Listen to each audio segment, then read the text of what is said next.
Something did come up when I picked up the truck yesterday and I was signing all the paperwork, and I think it's worth mentioning because it's probably something that a lot of people haven't thought of when they're buying an EV.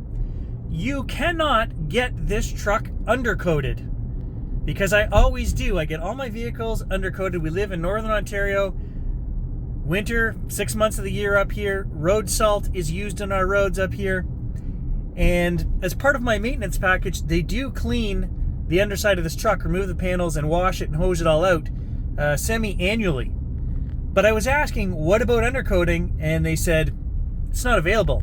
Nobody wants to undercoat an electric truck with all the electronics in there. Nobody will do it. So if you can't undercoat this truck, guys, up here, vehicles don't last more than, 12 years. If they're not undercoated, they're not going to last.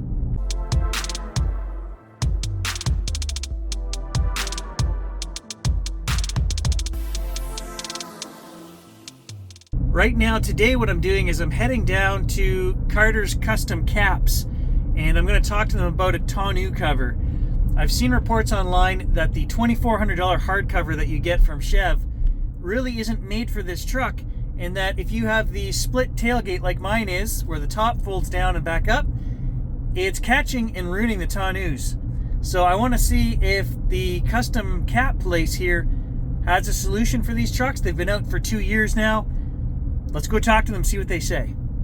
So I was at Carter's Custom Caps, and that's where I bought the last cap for my Dodge as well. And I was talking to Jeff, and he was saying there's only a couple of options for the Silverado, and he thinks, like me, that the roll-up one is probably the best option because of the midgate in here. If you put the hard one on there, then you would always have something going across the back of the truck. If you put the midgate down and you wanted to put stuff in, the tonneau is not easy to remove. You've got to get tools and remove it. Where if you have the roll-up one, you actually just push a release and you can lift it right out of there. And he says they're actually pretty sturdy, that there is no snow load that will ever do these things in. They have a really good warranty. The stitching and things, if there's any problems, they have always replaced it. The group there is Truxedo, is the ones who make this. And it's the Pro X15 is what I'm looking at, the roll-up one. He says they're pretty heavy duty, and he thinks he can make it fit on this truck.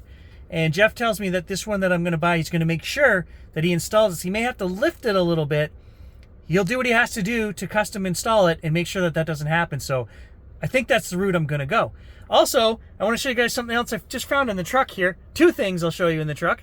We've got a ton of storage down in here, which I'm using. But I didn't realize there's actually a button here, and this slides. And you can slide it all the way back in. And I've put my Tesla adapter down here. There's another whole storage unit down in there that I didn't know existed. So that is freaking cool. And while we're at it, I'll just show you guys. We are 76 kilometers into owning the truck since I got it. I reset trip 2. We're never going to reset that. We're going to leave that. And look at 4.2 kilometers per kilowatt hour is what I'm averaging. And also, I'll show you guys, we are at 602 kilometers. When this started guessing yesterday how far I was going to go, it was at 670. So we've actually gone 6 kilometers over that, and it's still showing another 2 to go. So I'm getting 8 kilometers more than what it was thinking I was going to get in a 70-kilometer run.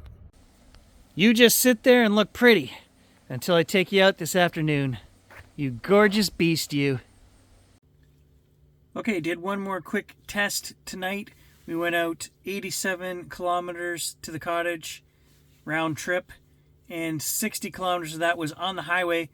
So I only did 107, 108 kilometers an hour. But again, the gasometer was pretty much bang on.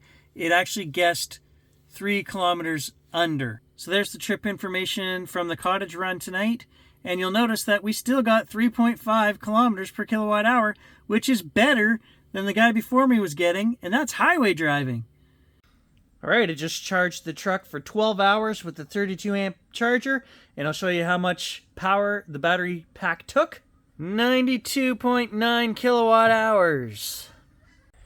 What can I do with one of these pet covers and the cool midgate system in the truck here. I want to set something up. I'm taking Gage out to the cottage, but can I put the seat down so that he has access to the back and kind of protect the seats with this? Let's see what I can do. So I tried to put down the 40 side of the 60-40 split, and you can't, because the way that it's made, the 60 has to come down first because this one is in front of the panel for this one. So 60, if you're only putting one down, that's the one you got to put down.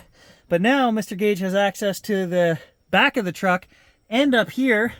I'll just throw the pet protector in here somehow. All right, I'll show you what I've got going on here. I took the pet protector and I strung it between the front seat here and the back seat here, so it's up, so he can't get to that seat, but he has access from the back of the truck right into the front and this whole area up here. I wanted to latch that corner back there to the tie-down strap, but it won't fit through it, so I'll find somewhere else to latch it. But that's going to protect all of this from drool and fur and wet feet when he comes out of the lake.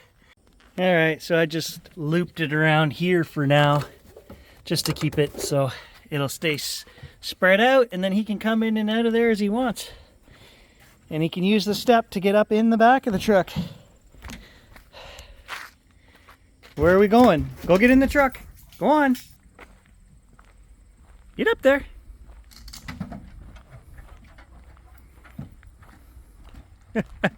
He figured it out. That didn't take you long to figure out, eh? How do you like that? Best truck ever, buddy? You can go in the back. Go on.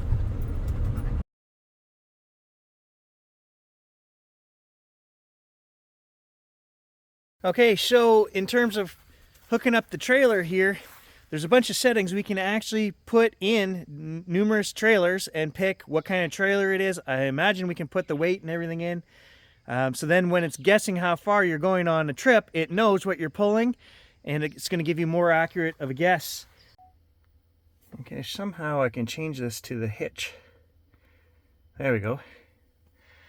Oh, look at that. That's going to make this super easy.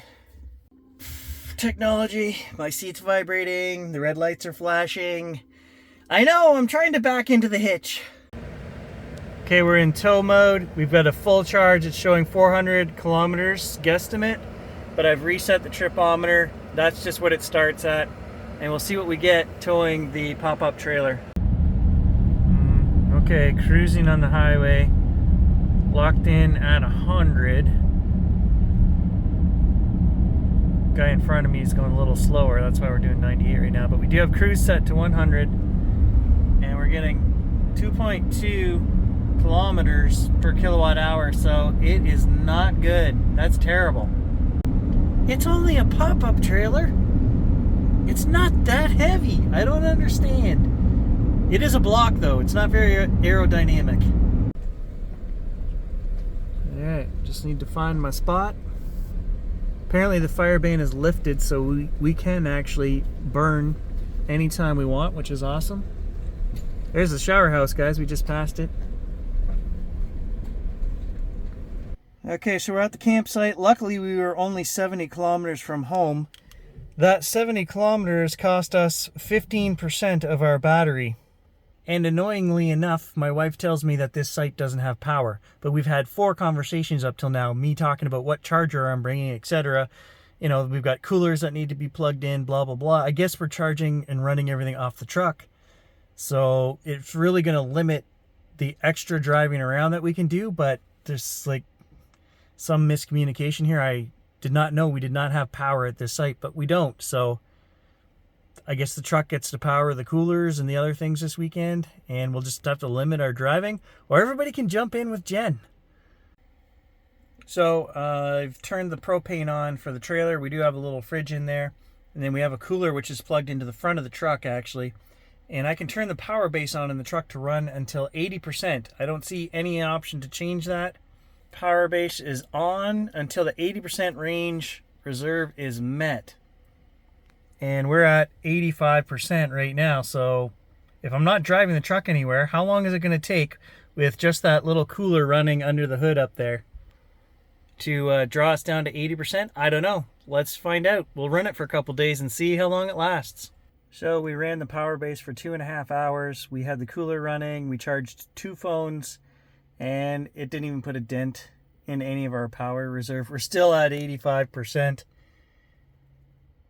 So just got back from camping, and I'll show you guys, we had a cooler plugged in here in the front of the truck, and the plastics that they're making these out of scratch so easy. Like, you might as well just take sandpaper to it and rough it all up, because this is what it looks like after one use. Look at all the scratches in there.